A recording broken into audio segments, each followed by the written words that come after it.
Hi, thank you so much for the introduction, and thank you so much for being with us, Professor Zuboff. It's a pleasure. I'm glad to be back with you and talking to our wonderful audience. It's a real special opportunity. So thanks for having me. Yeah, thank you. And are you joining us from Maine again? I am indeed. Okay. Well, let's not waste any time, and let's dive right into the topic. 4 companies are dominating the digital world outside of China, you have to say, I guess: Google, Apple, Facebook, and Amazon. These companies not only have billions of users and customers, but also have accumulated enormous economic power. And that's why they are often referred to as big tech. I'd like to start off by asking you, when did you become worried about big tech for the first time? I'll be happy to answer your question, Ann-Kathrin. I think it's important that we add Microsoft to that list. Let's do that. For some reason, Microsoft gets off the hook all the time, and that's something that I always find kind of interesting. All right, when did I first start to worry about these? Well, not all of these corporations existed in the year that I started to worry about them, but kind of seeing down the road to the threats, I would say that began for me around 1982. I had started studying information technology initially in the context of its effect on the changing nature of work and organizations, workers and managers, executives, back in the late 70s. And of course, at that time, if you wanted to study information technology and its effects on anything, you basically had to go into a workplace, because that's where we were first seeing computer technology being deployed. But by 1982, I had formulated what I called Zuboff's 3 laws. And those 3 laws, the first 2 are pretty straightforward. Everything that can be automated will be automated. Number 2, everything that can be informated, which is rendered as information, will be informated. But number 3, all digitally produced information that can be used for surveillance and control will be used for surveillance and control in the absence of countervailing rights, regulations, norms, rules, values, and sanctions. So that was 1982. Wow, that's... Yeah. As the domain of information technology grew, then of course, these observations became ever more salient and predictive about the threats that we were in store for. But I mean, 1982, I think only Apple was around at that time.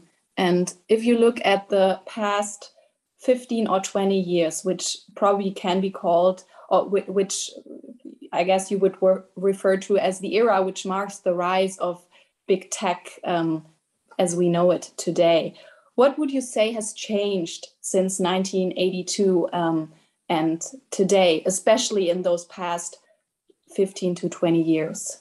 Well, this is such an important question, and I'm glad that you've asked it right up front.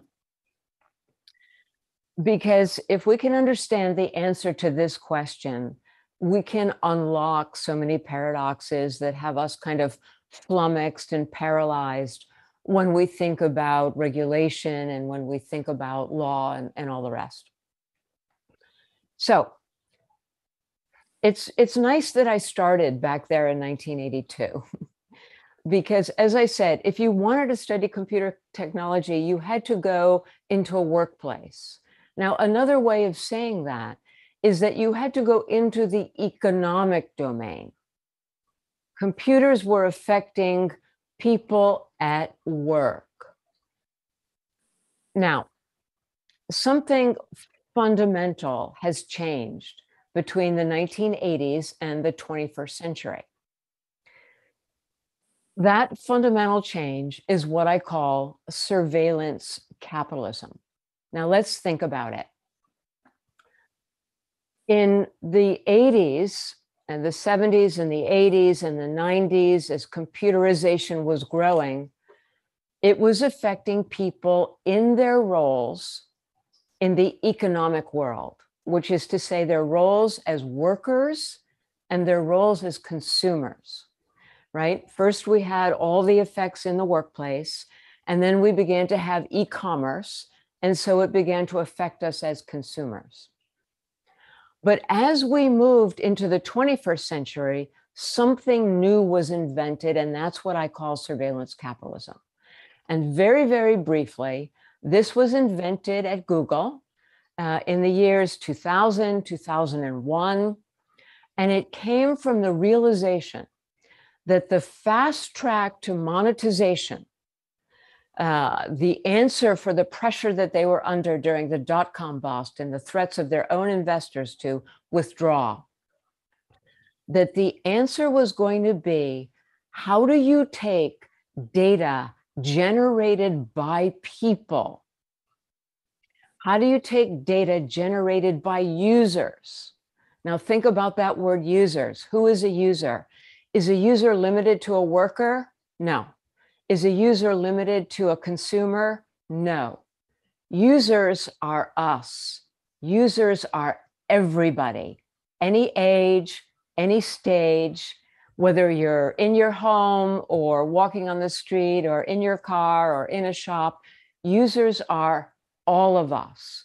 So now we have made this huge shift from a focus on the economic domain. I think of it as like a lava flow that flowed right over the walls of the factories, of the offices, and flowed into our cities, into our towns, into our villages, down every alleyway, into our homes, and now even into our bodies. Users are all of us. So now we have the social domain as the target, not the economic domain. And what Google discovered was that it could secretly invade, secretly move into the zones of what we thought of as our private experience. And through hidden systems, which is to say surveillance, it could lift behavioral data from these zones that we thought were private. And it could do this in secret, ergo surveillance. And as soon as it lifted these behavioral data, it did something extraordinary, Ann-Kathrin. It turned around and it declared those data as the private property of the corporation. Private assets now available for manufacture and sales. So to make a long story very short, it meant that these new data flows, secretly lifted out of our formerly private experience, were shunted through new supply chains, data flows, supply chains, into a new kind of manufacturing operation, which is called artificial intelligence, machine learning, where it is computed at great scale, analyzed, and translated into predictions of our behavior. In order to predict human behavior, you need a lot of data. And we get a little bit of a glimpse of this, Ann-Kathrin, from fast forwarding to the year 2018, a leaked Facebook document. Facebook, of course, the first corporation to follow Google down the road of surveillance capitalism. And in this document, Facebook tells us that its AI hub, its manufacturing system, computes trillions of data points about human behavior every day and produces 6 million predictions of human behavior each second. Okay? Final point, what happens to these predictions? They come from illegitimately gained knowledge about us, but these predictions are not for us. They are not to boomerang back to us to improve our lives or our knowledge. Instead, they are sold to business customers who have a keen interest in what we will do. These are new prediction markets. They're markets that trade in human futures, just like we have other commodity markets that trade in, wheat futures or oil futures or copper futures. We now have markets that trade in human futures. The first markets of this sort, of course, were online targeted advertising. But we now see surveillance capitalism has traveled far from its initial origins. It began at Google, it migrated to Facebook because of its tremendous success at Google. Of course, Sheryl Sandberg was an individual who was intimately involved with its invention at Google. Then she went to Facebook, brought it to Facebook. Since then, it became the default model in the tech sector, but now migrates across the normal economy. So whether we're talking about education or healthcare, insurance, retail or real estate, it's literally every sector, every product that begins with the word smart, every service that begins with the word personalized. We are talking about these kinds of operations. Shorthand way to remember what I've just told you. In the world of surveillance capitalism, you can think of personal information as the stolen treasure and surveillance as the getaway car. That's the world we're living in now. And the key point, to get back to your original question, which I have not forgotten, but we need to understand some of this material so that we can really hit the punto clave here.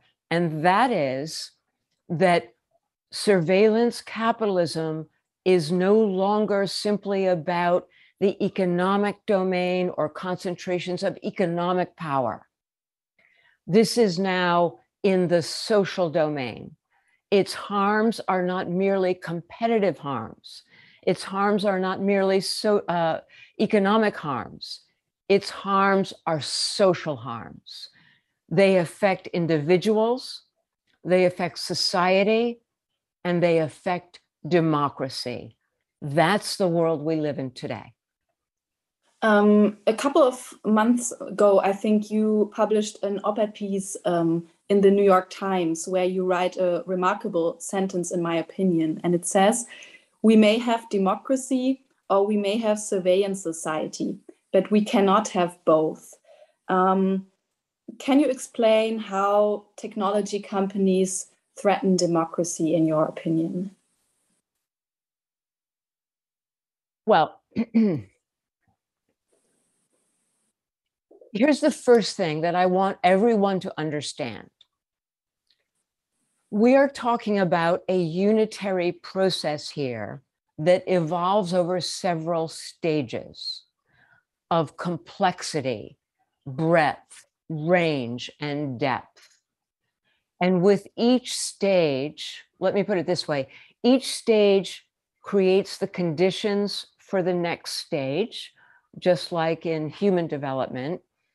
And every later stage builds on and expands those earlier capabilities.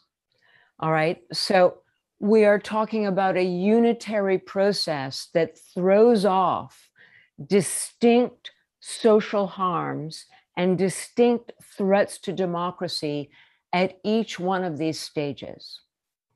Now, one of the most confounding factors, and it's something that has really prevented both our publics and our lawmakers from really getting a grasp of what's going on. We tend to look around at today's headlines and all the problems that are being thrown at us by these companies. And we have all these problems siloed. We think of them as distinct issues. For example, privacy is one big issue. And there are a whole bunch of people who are, worried about privacy and studying privacy and developing laws around privacy, or trying to figure out as individuals how to protect their own privacy, which is really not possible. But then we have another subject. We have a subject called disinformation or misinformation. And we think of that as a whole different domain. And then we have polarization and radicalization. We think of that as a different domain. These are not different domains. The tech companies practice a number of key strategies in addition to gaslighting and rhetoric that always, takes us off the track. They practice divide and conquer, including, dividing our attention and making us think that, oh, these are just separate problems and somehow they're the inevitable consequence of digital technologies and network effects and connection, and there's nothing that can be done about them. All of that is simply nonsense. These are the specific results of a unitary strategy driven by economic imperatives and operationalized in machine operations. So I'm going to say the stages very, very quickly, Ann-Kathrin, and then if you like, you can come back and ask me questions to elaborate, or we can move forward. But just so everybody gets a sense of what I'm talking about, this is what I call the epistemic coup. What does epistemic mean? It means everything related to knowledge and knowing. So what we're really talking about is a revolutionary takeover of knowledge. And this revolutionary takeover then has implications for the civilization that we live in today, which is an information civilization, because it addresses the issues of who gets to know information, who decides who gets to know information, and who decides who gets to know information. These are the questions of knowledge, authority, and power. And as a result of this revolutionary takeover, it is these companies primarily who hold the answers to all of these questions, though we never elected them to govern. I certainly don't remember voting for them. So this begins with the process that I've already described to you, the massive scale extraction of human-generated data. The massive scale extraction of human-generated data done in secret through hidden systems of observation and capture, ergo surveillance, and done in a way that invades aspects of our experience that we have considered private. What this does, this massive scale extraction, secret extraction of human-generated data, is it essentially robs us of the rights to decide. These are what I call epistemic rights. We have assumed that we have the rights to know about our personal experience, and that we decide what gets shared and with whom it gets shared and for what purpose. And therefore, we also decide what remains private. So privacy, funnily enough, even though it has been the focus of a great deal of our discussion, privacy is an effect of a cause. The cause is my right to decide what about my personal experience is shared, these epistemic rights. These have been elemental or natural rights. They're not protected by law. And they're not protected by law because we haven't yet come to the stage of social evolution where we needed to translate them from natural rights into legal rights, juridical rights. Well, surveillance capitalism has come along and exploited that vulnerability. And they simply have taken our experience, turned it into data. They have concentrated all of this knowledge about us without our even knowing what they've taken from us, when they've done it, how they've done it. So This very first stage has to do with massive scale, illegitimate extraction, the theft of knowledge about us. Obviously, if it's done secretly, it's without our knowledge and therefore without our consent and without the right to combat. So stage one is the wholesale destruction of privacy through the abrogation, the stealing, if you will, of epistemic rights, and with it, our personal information. Stage two is epistemic inequality. Now we have these huge concentrations of knowledge about us inside these companies. Epistemic inequality is measured by the growing gap between what I can know and what can be known about me. And that is an abyss that is getting wider every single day. Why is that important? Well, it's a new axis of social inequality just at a moment in our lives when we thought that these technologies were going to be a great source of democratization and a great force for greater social equality. And instead, in a very key way, just the opposite is happening. So we have the theft of our personal experience, the abrogation of our rights to knowledge about our own personal experience, our control over that knowledge, and that produces this new form of inequality in our time. Now, what happens in stage three? This is what I call epistemic chaos. This is when all that knowledge that they have about us is converted into power. And not just any kind of power. It's power to use that knowledge to influence, manipulate, and modify our behavior in ways that are carefully engineered to bypass our awareness, and therefore, once again, to bypass our ability to consent or combat. This is where all of that information about us is translated into targeting mechanisms.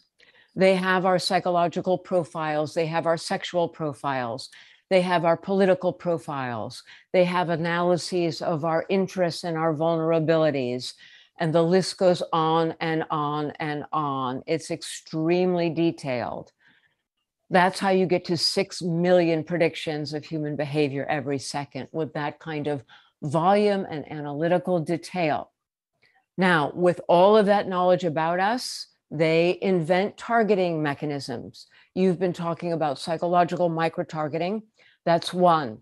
But we also have other kinds of targeting mechanisms, engineered social comparison dynamics, subliminal cues, recommendation systems, real-time rewards and punishments, algorithmic amplification, a whole range of targeting mechanisms. These now operate at the individual, the group, the collective level, and they can influence people outside of their awareness to read things that they wouldn't have otherwise have read, to connect with people or materials that they otherwise would not have connected to even act in ways that they would not otherwise have acted. Now, what's dangerous here is that these machine operations are driven by economic imperatives. And what have I said right from the start? All of this depends on the fact that we need a lot of data. To achieve these goals and compete in these prediction markets, we need a lot of data. So everything depends upon massive scale extraction. Huge amounts of personal information have to be extracted. We've gotten kind of confused talking about the attention economy, that kind of thing. It's important to realize that the machine systems are designed to maximize engagement, which means maximizing your attention, but that is not an end in itself. That is a means to an end. And the end is to maximize extraction. The more you are engaged, the more the machines can extract from every aspect of your behavior. The more they extract, the more they can analyze, the more they analyze, the more they know, the better they can target, the better they can target, the more they can predict. The more they can predict, the more they can extract. And so this is a cycle that is in this kind of endless upward loop that is a kind of metaphor for the growth of these companies. So what happens in these machine systems is that they do not care what engages you. They care about scale. So if really dangerous, corrupt information is what engages you, that's what's going to be amplified. And of course, it turns out through research that the human mind is attracted to the grotesque in the same way that our taste buds are attracted to sugar and fat. So these machine systems naturally are finding the most corrupt, the most toxic, the most inflammatory, the most bizarre, the craziest content, the kind of content that in a normal society may be generated, but it always is generated at the fringes and it remains at the fringe. But in this institution of surveillance capitalism, it's the worst content, the craziest content is what is selected for the most amplification and dissemination, because it's the most useful in the race for increasing extraction of data about you. So we are in this new institutional context now, friends. It's expressed and operationalized in these machine systems. But when you go, for example, on Facebook pages to post photos to your grandparents or your children or whatever you might be doing to friends, to a group, you have walked into an economic institution that is thickly, densely structured with machine operations that represent its economic imperatives. Nothing that you do there, nothing that you say there, no kind of writing or speech that you produce there is treated as it would be treated in an open society. It is exploited to further the economic advantage of the company.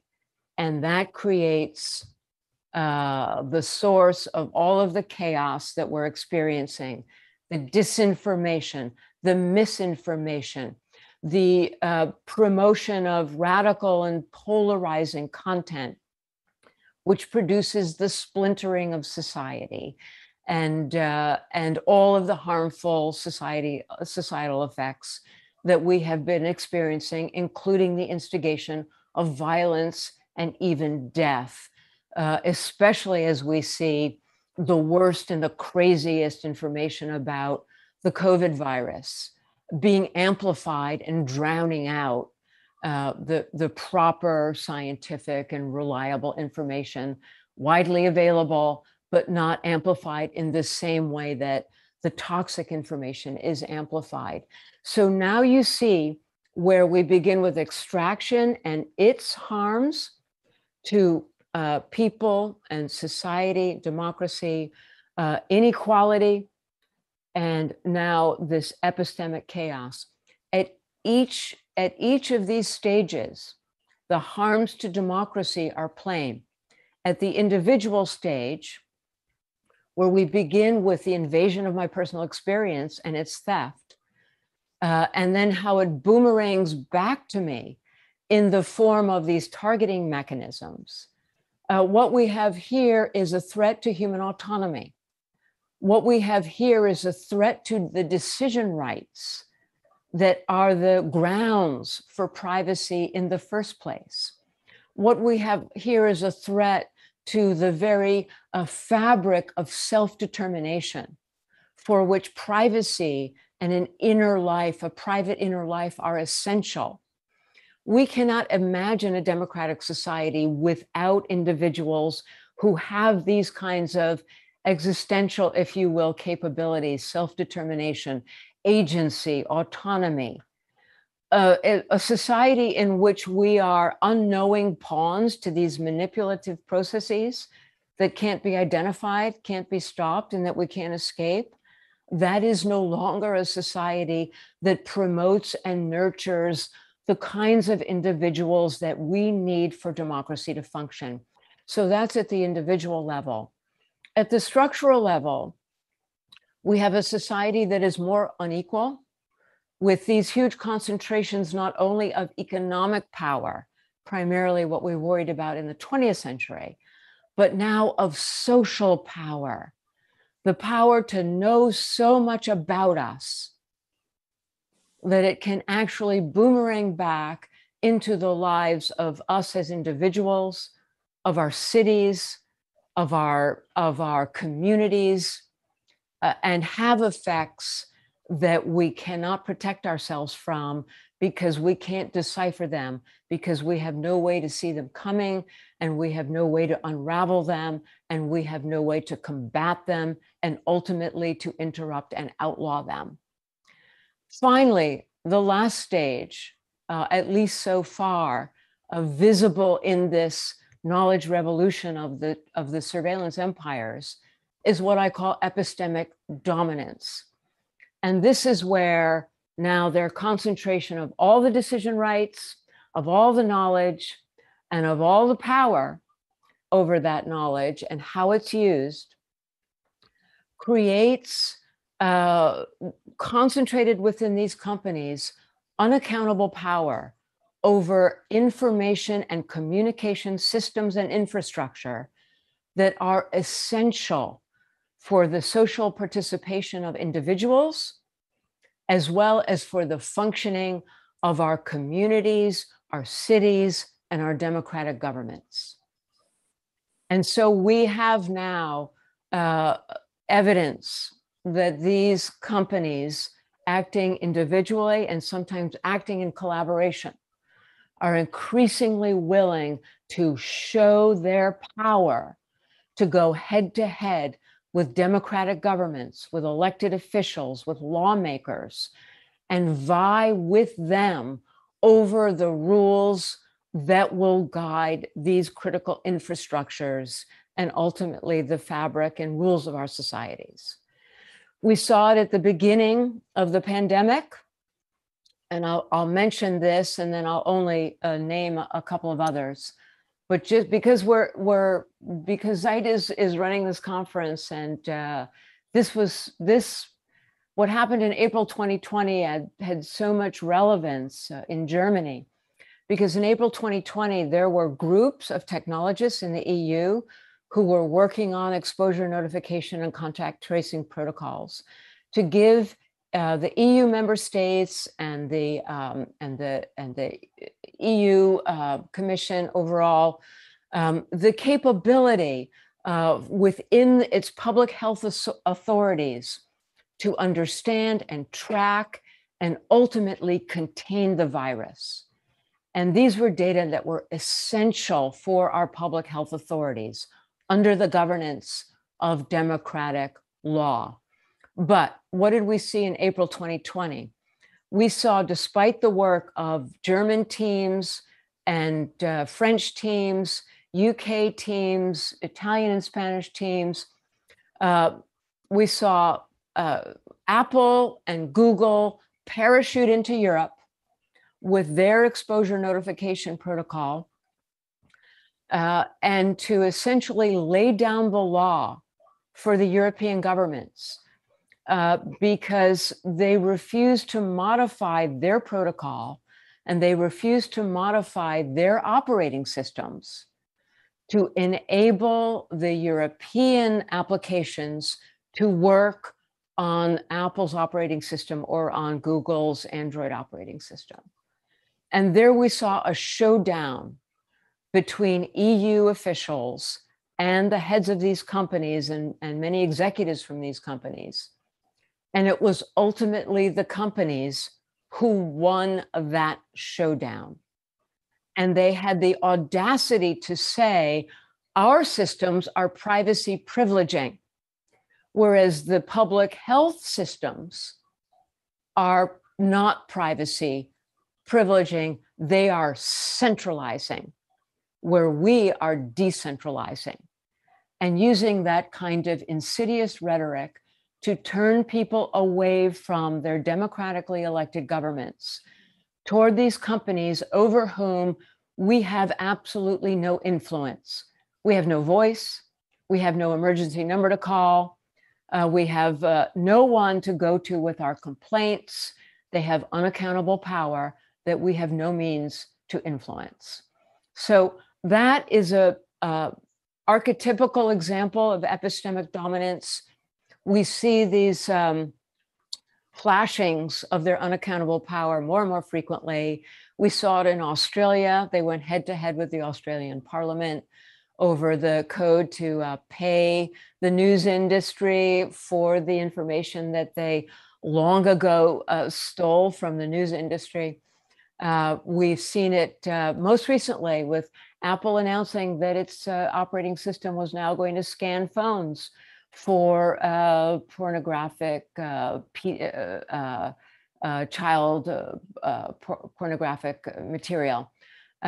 We see it in the so-called Facebook Oversight Board, an illegitimate body that Facebook created and funds in order to allegedly oversee itself, which is actually a mechanism to maintain what it sees as its God-given right to self-regulation and to protect it from democratic governance. So this is where we're headed. We're headed with these huge agglomerations of power now to see these companies going head to head with our democratic governments, ultimately with the view of replacing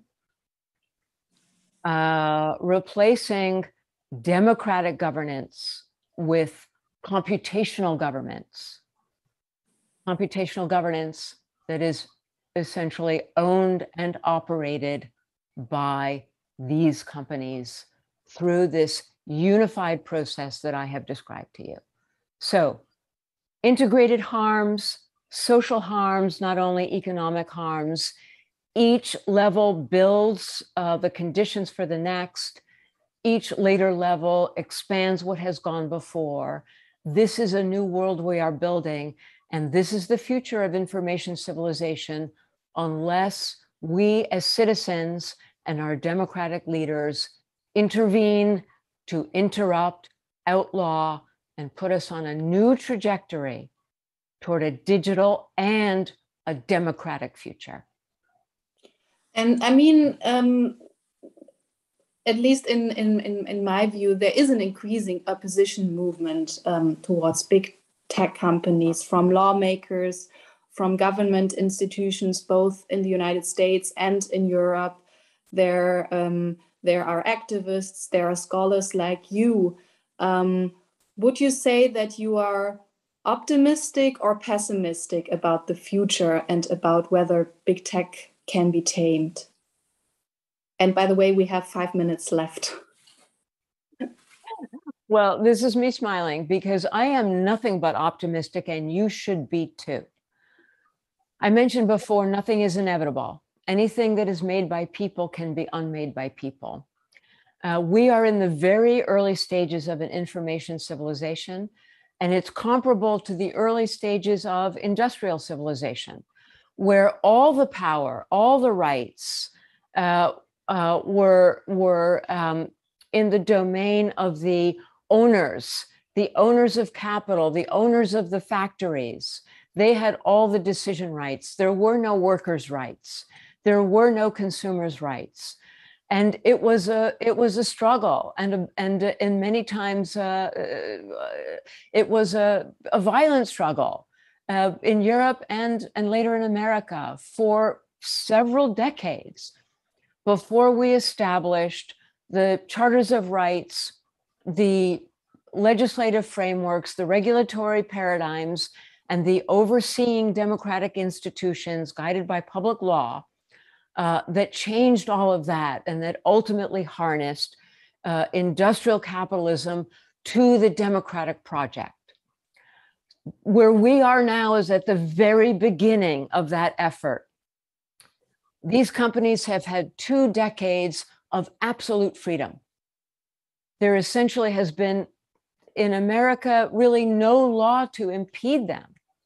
In Europe, yes, GDPR, but that's a whole other conversation. You know, GDPR, a lot of great regulations there, but the extent to which they are actually implemented is another question. That has been a very imperfect domain.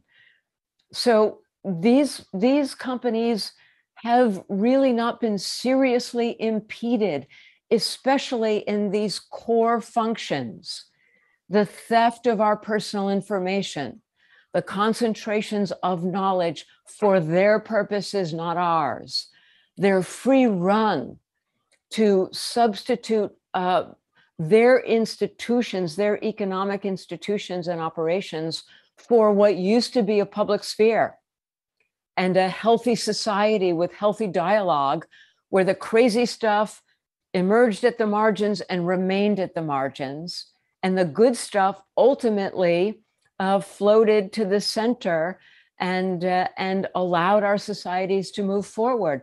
That is the sociological vision behind the very idea of freedom of speech. They've raped and pillaged that sociological vision while crying legitimacy based on freedom of speech.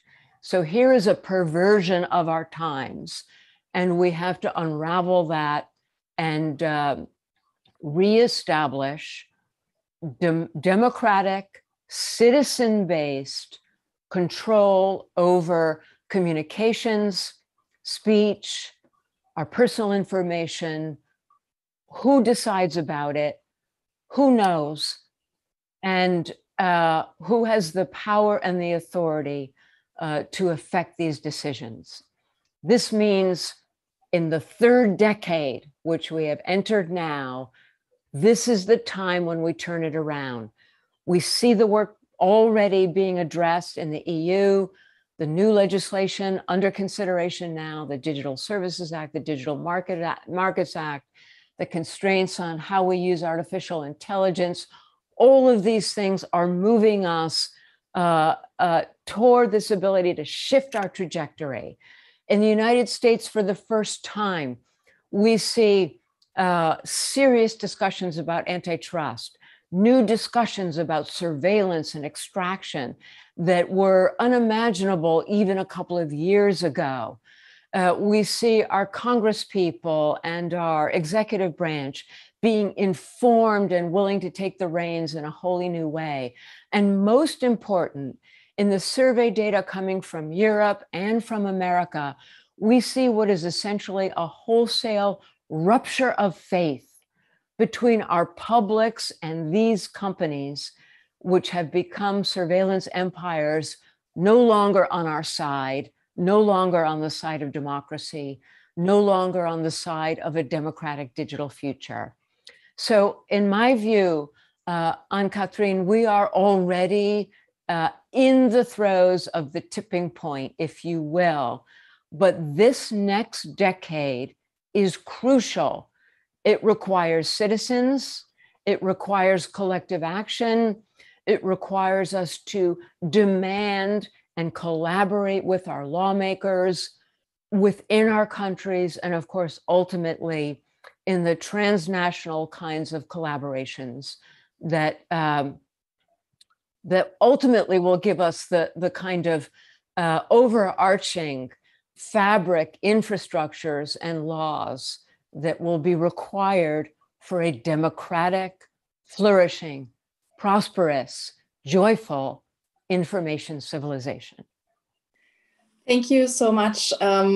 Unfortunately, we are out of time. I could have talked to you for another hour, but we have to wrap at this point. Thank you so much for taking the time and talking to us. And because this is also the end of today's program, I hand back to Mark now and say thank you again, Professor Zuboff. Thank you so much, Ann-Kathrin.